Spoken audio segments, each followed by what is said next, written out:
Ça y est, c'est fait, c'est officiel. Je m'appelle Ali Akbar, je suis d'origine pakistanaise.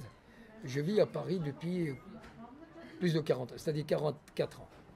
Depuis 44 ans, je suis à Paris, presque. Et voilà, je suis arrivé dans ce pays, c'était juste pour visiter.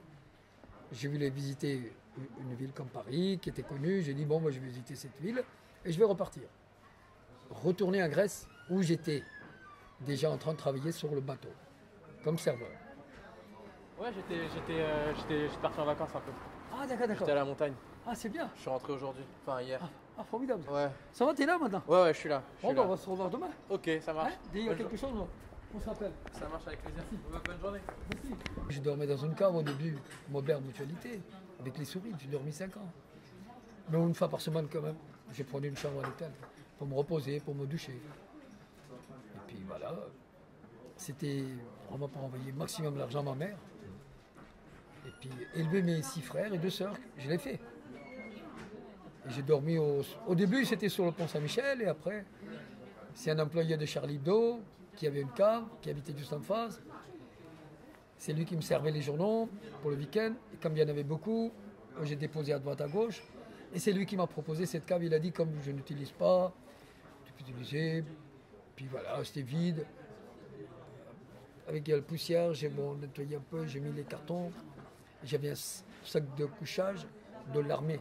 Un gros sac de couchage avec un sac à dos. J'ai rangé tout là-dedans et puis j'avais mon sac à dos. Rasoir électrique, et puis voilà, je me débrouillais comme un SDF dehors, mais j'avais toujours de l'argent sur moi. Je travaillais, j'envoyais à la fin de mois. Et il y avait un Pakistanais avec qui il travaillait. Je n'étais pas en règle encore, j'étais clandestin. Mais j'ai travaillé, le SMIC c'était 650 francs. Mais j'ai envoyé 1200 euros. Oh, pardon, francs par mois à ma mère. C'est ce qui est énorme. On t'a viré du quartier, non? Mais non! Eh, t'es recherché? Ça y est. J'ai eu mes papiers sur mes terrains. 81, hein. C'est ça. C'est là que j'ai eu mes papiers. Voilà, c'est encore Charlie Hebdo qui me l'a rempli mon contrat. Mais le jour-là, tu étais perdu là, où tu étais? Ben, j'étais là. Non, tu n'étais pas là parce que moi, finalement, j'ai été chercher le journal là pour l'amener. Ah bon, quand? Ah, une fois, oui. Ouais. Ah, j'avais oublié. Hop. Ah, j'avais oublié, justement. Allez. Mais je suis resté où? Ça y est. Je suis Charlie, mais on m'appelait déjà Charlie. On m'appelait pendant des années Charlie. Ils ne m'appelaient pas par mon vrai nom, ici en France. Parce que comme j'étais un vendeur, un plus grand vendeur de Charlie Hebdo d'ailleurs, c'est moi que je vendais beaucoup de journaux. Beaucoup d'exemplaires, c'est-à-dire des journaux de Harakiri, Charlie Hebdo, hebdomadaires et mensuels, tout ça.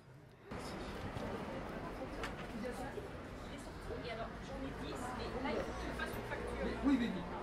Mais je vais te payer, c'est pas grave. Quand j'ai quitté mon pays, mon but c'était d'offrir une maison à ma mère. Mon rêve c'était ça. C'est-à-dire rêve principal. Et voilà, moi je l'avais promis à ma mère, comme quoi tu auras une maison un jour, tu verras. Et je l'ai fait construire une maison, cette maison que j'avais finie dans les années 70, en 76. Et après, je l'ai fait installer tous mes frères et sœurs. Et je l'ai fait éduquer, puis voilà, j'ai élevé 6 frères et 2 sœurs dans cette maison. Et puis voilà, ils sont tous grands maintenant, ils sont tous installés. Mais s'ils n'ont pas été reconnaissants, ça c'est leur problème. Hein. Ça y est, édition spéciale. Ça y est, Fillon quitte sa femme.